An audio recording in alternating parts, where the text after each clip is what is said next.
নমস্কার। পশ্চিমবঙ্গ সরকারের নারী এবং শিশু কল্যাণ দপ্তর থেকে অন্নপূর্ণা যোজনা সংক্রান্ত একটি নতুন নোটিশ প্রকাশিত করা হয়েছে। সেই নোটিশে কী বলা হয়েছে সেটা এই ভিডিওতে আপনি দেখতে পাবেন। খুবই গুরুত্বপূর্ণ নোটিশ এবং প্রথমত জেনে নেওয়া যাক যারা লক্ষ্মীর ভাণ্ডারের উপভোক্তা ছিলেন কাদের নাম যে অন্নপূর্ণা যোজনা রয়েছে সেখানে শিফটিং হবে এবং কাদের নাম অন্নপূর্ণা যোজনায় শিফটিং হবে না, অর্থাৎ নাম কাটা যাবে বা বাদ যাবে। এবং যারা নতুন উপভোক্তা রয়েছেন, যারা আবেদন করবে বলে ভাবছেন, তাদের ক্ষেত্রে নতুন কী নিয়মাবলী শুরু হয়েছে, সেই সঙ্গে আপনারা কত বছর থেকে কত বছর পর্যন্ত আবেদন করতে পারবেন, আবেদনের শুরুর তারিখ কী রয়েছে এবং ভেরিফিকেশান কিভাবে হবে, সমস্ত তথ্য আপনি কিন্তু এই ভিডিওতে পাবেন। তাই ভিডিওটি স্কিপ করবেন না, প্রথম থেকে শেষ পর্যন্ত দেখবেন। চ্যানেলে নতুন হয়ে থাকলে পরবর্তী আপডেট পাওয়ার জন্য চ্যানেলটিকে সাবস্ক্রাইব করে দেবেন। Government of West Bengal department of women and child development and social welfare থেকে একটি নোটিশ প্রকাশিত হয়েছে। অন্নপূর্ণা যোজনা সংক্রান্ত একটি গুরুত্বপূর্ণ নোটিশ, তাই ভিডিওটি স্কিপ করবেন না। এখানে তারিখ লেখা রয়েছে 19/5/2026, অর্থাৎ 19শে মে 2026 এই নোটিশটি প্রকাশিত হয়েছে। এখানে নোটিফিকেশনে দেওয়া রয়েছে, the governor is hereby please to introduce a scheme Annapurna Yojana of the government of West Bengal to provide all women residing in the state with an assured monthly financial assistance of 3,000 per month of empowerment and social economic upliftment of women subject to the following condition.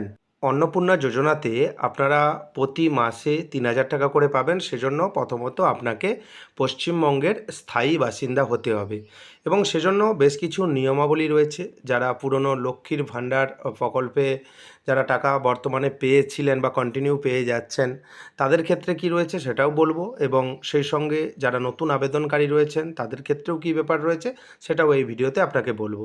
এখানে main কি condition রয়েছে বা গুরুত্বপূর্ণ কি নিয়মাবলী রয়েছে। প্রথমত, she is aged between 25 to 60 years. আপনার বয়স হতে হবে 25 থেকে 7 বছর। এটা কিন্তু নিয়ম রয়েছে, 25 থেকে 60 বছরের মধ্যে আপনার বয়স হতে হবে, তা না হলে আপনি আবেদন করতে পারবেন না। সেজন্য বা এই প্রকল্পের আপনি সুবিধা গ্রহণ করতে পারবেন না। দ্বিতীয় পয়েন্টে লেখা রয়েছে, she is not in any permanent government employment getting regular salary pension under the union or the state government, any statutory body, government undertaking, panchayat, municipal body, local body, teaching or non-teaching employment under the state government, aid, education institution, etc. এখানে যে ডিপার্টমেন্টের কথা লেখা রয়েছে, এখানে আপনি যদি চাকরি করেন বা কোনো সরকারি বা রেগুলার কোনো জায়গায় আপনি চাকরি করেন, সেক্ষেত্রে কিন্তু এই প্রকল্পের সুবিধা আপনি গ্রহণ করতে পারবেন না। এখানে এটাও লেখা রয়েছে, যারা টিচিংয়ের সঙ্গে যুক্ত টিচার রয়েছেন এবং নন টিচিং যারা রয়েছেন বা শিক্ষাকর্মী রয়েছেন, তারাও কিন্তু এই প্রকল্পের অন্তর্ভুক্ত হতে পারবেন না বা এই প্রকল্পের সুবিধা গ্রহণ করতে পারবেন না। মোট কথা বলা যায় যে আপনি যদি কোনো জায়গায় রেগুলার বেসিসে কোনো জায়গায় চাকরি করেন, সেক্ষেত্রে আপনি কিন্তু এই প্রকল্পের সুবিধা গ্রহণ করতে পারবেন না। এখানে ডিপার্টমেন্টের কথা লেখা রয়েছে এবং এবং ইটিসি বা এটসেট্রা লেখা রয়েছে, মানে এর পরেও হতে পারে নিয়ম। এখানে দেখতে পাবেন যে she is not paying any income tax. আপনি যদি কোনো রকম ইনকাম ট্যাক্স পে করেন, ইনকাম ট্যাক্স পেয়ার যদি আপনি হয়ে থাকেন, সেক্ষেত্রে আপনি কিন্তু আবেদন করতে পারবেন না। এটা হচ্ছে মূল নিয়মাবলী, আপনি এখানে দেখে নিলেন।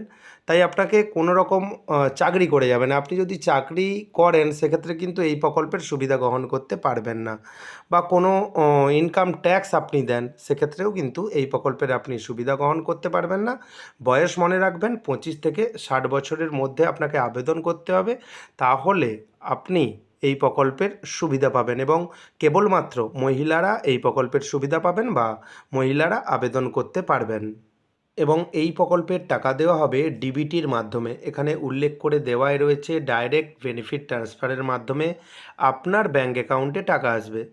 যেরকমভাবে পিএম কিষাণের টাকা আসে ডিবিটির মাধ্যমে, ডাইরেক্ট বেনিফিট ট্রান্সফারের মাধ্যমে, এবং আপনার অ্যাকাউন্টে ডিবিটি লিঙ্ক রয়েছে কিনা সেটা কিভাবে চেক করবেন।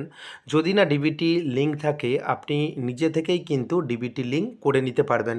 এবং অনেক ক্ষেত্রে দেখা যায় আপনার পছন্দের ব্যাঙ্ক অ্যাকাউন্টে ডিবিটি লিঙ্ক নেই, সেক্ষেত্রে কিন্তু আপনি অনলাইনের মাধ্যমেই ডিবিটি লিঙ্ক করে আপনি অন্য ব্যাংকের সহিত আপনি লিঙ্ক করতে পারবেন। সে সম্বন্ধে ভিডিও আমার চ্যানেলে রয়েছে, আমি আই বটনে লিঙ্ক দিয়ে রাখবো, সেই ভিডিও দেখে আপনি কিন্তু কাজ করতে পারবেন। এবং এখন কিন্তু ডিবিটি লিঙ্কের সমস্যা রয়েছে, আপনারা জানেন।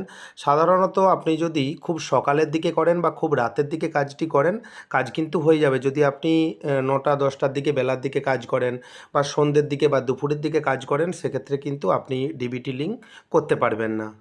এবং আপনার যদি না ডিবিটি লিঙ্ক থাকে সেক্ষেত্রে কিন্তু আপনি অন্নপূর্ণা ভাণ্ডার সহ আরও যে প্রকল্প রয়েছে কোনো প্রকল্পের টাকা কিন্তু আপনি ব্যাঙ্ক অ্যাকাউন্টে পাবেন না। তাই গুরুত্ব সহকারে আপনি ডিবিটি লিঙ্ক করিয়ে নেবেন।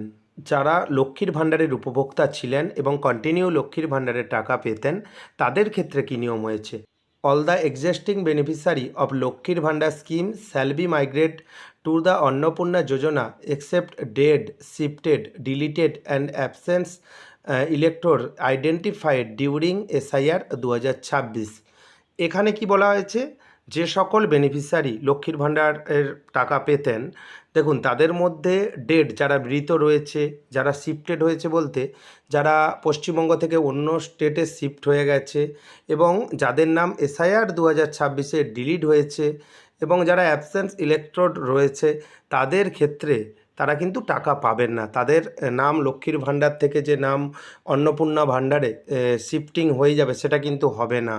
যাদের এই ব্যাপারটি রয়েছে, যারা মৃত, যারা শিফটেড হয়েছে, যাদের নাম SIR 2026-এ ডিলিট হয়েছে, তারা কিন্তু এই প্রকল্পের সুবিধা পাবেন না।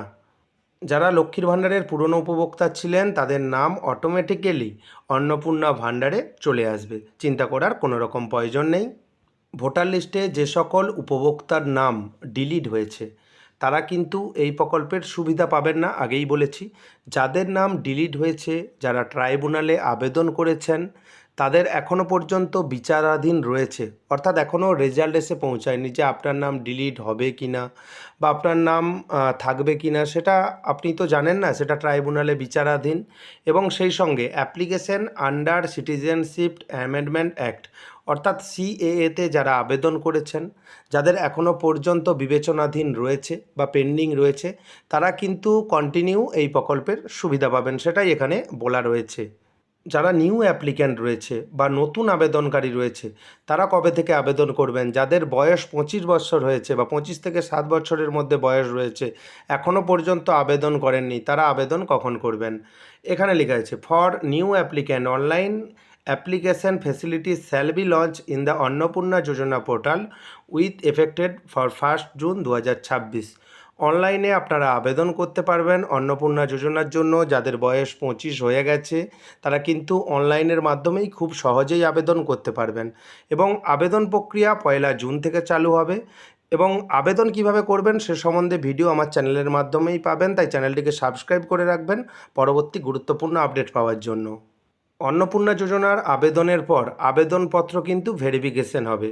গ্রামীণ এলাকার জন্য BDO স্যার ভেরিফিকেশন করবেন, এবং আরবান এরিয়া অর্থাৎ শহরাঞ্চলের জন্য sub divisional officer SDO sir verification করবেন। এবং সেই সঙ্গে ভেরিফিকেশন প্রক্রিয়া সম্পন্ন হয়ে গেলে সেই লিস্ট স্যাংশনের জন্য ডিস্ট্রিক্ট ম্যাজিস্ট্রেট অর্থাৎ DM অফিসে চলে যাবে, সেখান থেকে ফাইনাল অ্যাপ্রুভাল দেওয়া হবে।